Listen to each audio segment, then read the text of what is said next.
আপনারা দেখছেন TVN24 news network. সবশেষ আপডেটে স্বাগত জানাচ্ছি আমি রেশমা আহমেদ। ইরানের বিরুদ্ধে টানা প্রায় 2 সপ্তাহের সামরিক অভিযানের পর হামলা সাময়িকভাবে স্থগিত করেছে আমেরিকা। প্রেসিডেন্ট ডোনাল্ড ট্রাম্প বলেছেন, তেহরানের অনুরোধেই এই সিদ্ধান্ত নেওয়া হয়েছে এবং নতুন যুদ্ধবিরতি চুক্তির সম্ভাবনা যাচাই করতে সামরিক অভিযান থামিয়ে রাখা হয়েছে। তবে ইরান স্পষ্ট ভাষায় জানিয়ে দিয়েছে, আমেরিকার সঙ্গে বর্তমানে কোনো চলমান আলোচনা চলছে না এবং যুদ্ধ বা শান্তির সময় নির্ধারণের অধিকার ওয়াশিংটনের নেই। সোমবার এয়ারফোর্স ওয়ানে সাংবাদিকদের সঙ্গে আলাপকালে ট্রাম্প বলেন, ইরান তাদের কাছে হামলা বন্ধ করে আলোচনায় বসার অনুরোধ জানিয়েছে। তিনি বলেন, পরিস্থিতি এখন পর্যবেক্ষণ করা হচ্ছে। যদি আলোচনার মাধ্যমে কোনো সমাধান না আসে, তাহলে আমেরিকা আবারও সামরিক অভিযান শুরু করবে। তার এই বক্তব্যের মধ্য দিয়ে প্রথমবারের মতো তিনি প্রকাশ্যে স্বীকার করলেন যে সামরিক চাপের পাশাপাশি কূটনৈতিক পথও খোলা রাখা হয়েছে। কিন্তু কয়েক ঘন্টার মধ্যেই ডোনাল্ড ট্রাম্পের বক্তব্যের সঙ্গে সাংঘর্ষিক অবস্থান জানায় তেহরান। ইরানের পররাষ্ট্র মন্ত্রণালয়ের মুখপাত্র ইসমাইল বাঘেই এক সংবাদ সম্মেলনে বলেন, আমেরিকার সঙ্গে বর্তমানে কোনো আলোচনা হচ্ছে না। তিনি বলেন, ইরান কখনোই এমন পরিস্থিতি মেনে নেবে না যেখানে আমেরিকা ঠিক করবে কখন যুদ্ধ হবে আর কখন শান্তি প্রতিষ্ঠিত হবে। তার বক্তব্যে স্পষ্ট ইঙ্গিত পাওয়া যায় যে তেহরান এখনও নিজেদের অবস্থান থেকে সরে আসতে রাজি নয়। এদিকে যুদ্ধ সাময়িকভাবে থেমে গেলেও মধ্যপ্রাচ্যের নিরাপত্তা পরিস্থিতি এখনও অস্থির। সৌদি প্রতিরক্ষা মন্ত্রণালয় জানিয়েছে, ইরাকের দিক থেকে উৎক্ষেপণ করা একাধিক ড্রোন দেশটির পূর্বাঞ্চলের তেল স্থাপনা এবং রাজধানী রিয়াদের দিকে অগ্রসর হচ্ছিল। সৌদি বাহিনী সেগুলো ভূপাতিত করতে সক্ষম হয়েছে। রিয়াদের দাবি, হামলার পেছনে ইরান সমর্থিত ইরাকি মিলিশিয়া জড়িত। যদিও ইসলামিক রেজিস্ট্যান্স ইন ইরাক নামের মিলিশিয়া জোট এই অভিযোগ অস্বীকার করে বলেছে, এটি আঞ্চলিক উত্তেজনা বাড়ানোর জন্য তৈরি করা একটি অভিযোগ। ইরাক সরকারও জানিয়েছে, সৌদি আরবের দেয়া তথ্য যাচাই করে বিষয়টি তদন্ত করা হবে। ড্রোন হামলার ঘটনায় কাতার, কুয়েত, ওমান ও লেবানন সহ উপসাগরীয় কয়েকটি দেশ সৌদি আরবের প্রতি সমর্থন জানিয়েছে।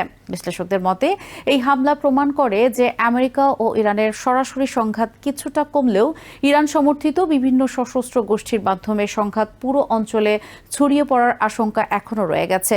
বিশেষ করে জ্বালানি অবকাঠামোকে লক্ষ্য করে হামলা অব্যাহত থাকলে বৈশ্বিক তেল সরবরাহ আবারও ঝুঁকির মুখে পড়তে পারে। পরিস্থিতি শান্ত করার লক্ষ্যে নতুন কূটনৈতিক উদ্যোগ নিয়েছে ওমান। দেশটির পররাষ্ট্রমন্ত্রী বদর আল বুসাইদি ইরান, সৌদি আরব, কাতার, কুয়েত ও মিশরের পররাষ্ট্রমন্ত্রীদের সঙ্গে ধারাবাহিকভাবে আলোচনা করেছেন। ওমানের পররাষ্ট্র মন্ত্রণালয় জানিয়েছে, আলোচনায় সামরিক উত্তেজনা কমানো, রাজনৈতিক সমাধানের পথ খোঁজা, হরমুজ প্রণালীতে নিরাপদ নৌ চলাচল নিশ্চিত করা এবং বৈশ্বিক সরবরাহ ব্যবস্থা সচল রাখার বিষয়গুলো গুরুত্ব পেয়েছে। মধ্যপ্রাচ্যের সংকট নিরসনে দীর্ঘদিন ধরেই ওমান নিরপেক্ষ মধ্যস্থতাকারীর ভূমিকা পালন করে আসছে। মঙ্গলবার হোয়াইট হাউসে ব্যস্ত কূটনৈতিক দিন কাটাতে যাচ্ছেন ডোনাল্ড ট্রাম্প। পৃথক বৈঠকে তিনি ইউক্রেনের প্রেসিডেন্ট ভলোদিমির জেলেনস্কি এবং ইসরায়েলের প্রধানমন্ত্রী বেঞ্জামিন নেতানিয়াহুর সঙ্গে সাক্ষাৎ করবেন। হোয়াইট হাউসের কর্মকর্তাদের মতে, নেতানিয়াহুর সঙ্গে বৈঠকে ইরান যুদ্ধ, লেবাননের পরিস্থিতি এবং মধ্যপ্রাচ্যের শান্তির উদ্যোগ নিয়ে আলোচনা হবে। অন্যদিকে জেলেনস্কির সঙ্গে বৈঠকের মূল বিষয় হবে রাশিয়া ইউক্রেন যুদ্ধ এবং সম্ভাব্য শান্তি প্রক্রিয়া। ট্রাম্প স্বীকার করেছেন, ইরানকে ঘিরে তার সঙ্গে নেতানিয়াহুর কিছু মতপার্থক্য রয়েছে। তবে তিনি বলেন, সামগ্রিক লক্ষ্য একই এবং উভয় দেশই ইরানের সামরিক সক্ষমতা এবং আঞ্চলিক প্রভাব নিয়ে উদ্বিগ্ন। একই সময়ে জেলেনস্কির অভিযোগ ছিল, রাশিয়া নাকি আমেরিকার সামরিক ঘাঁটি সম্পর্কিত গোয়েন্দা তথ্য ইরানকে দিচ্ছে। এ বিষয়ে ট্রাম্প বলেন, এমন কিছু হয়ে থাকলেও তার প্রভাব খুব বেশি পড়েনি। ইরান যুদ্ধের কারণে আমেরিকার অস্ত্রের মজুত নিয়েও প্রথমবারের মতো খোলামেলা মন্তব্য করেছেন প্রেসিডেন্ট ট্রাম্প। তিনি বলেন, উন্নত প্রযুক্তির কিছু গোলাবারুদের সংখ্যা কমে এসেছে এবং ভবিষ্যতের জন্য আরও অত্যাধুনিক অস্ত্রের প্রয়োজন রয়েছে। তবে তার দাবি, বর্তমান যুদ্ধে অংশ নেয়ার মতো পর্যাপ্ত অস্ত্র ও গোলাবারুদ এখনও আমেরিকার হাতে রয়েছে। তিনি আরও জানান, প্রতিরক্ষা শিল্প দ্রুত গতিতে উৎপাদন বাড়াচ্ছে এবং প্যাট্রিয়ট সহ বিভিন্ন ক্ষেপণাস্ত্র প্রতিরক্ষা ব্যবস্থার উৎপাদন জোরদার করা হয়েছে।